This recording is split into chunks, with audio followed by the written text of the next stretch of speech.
الكرامة إذا بيعت فمش هتقدر تشتريها. يعني لو بعت كرامتك استحالة تشتريها. خلينا فاكرين بس الجملة ديت.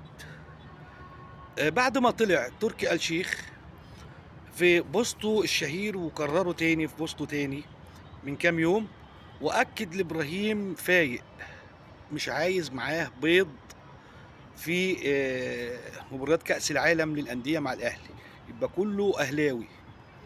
مين اللي بيطلع بداية بقى؟ من كابتن حلمي طولان المدير الفني لمنتخب مصر في البطولة العربية القادمة، بداية بيه ومرورا كابتن اسماعيل يوسف ونهاية بأمير عزمي مجاهد أصغرهم سنا ومعاهم طارق السيد. المفروض الكباتن دول بعد الكلام اللي اتقال ده القصة تنتهي، ما يطلعوش على الام بي سي. وبأكد تاني، لو الكرامة اتباعت مش هتقدر تشتريها.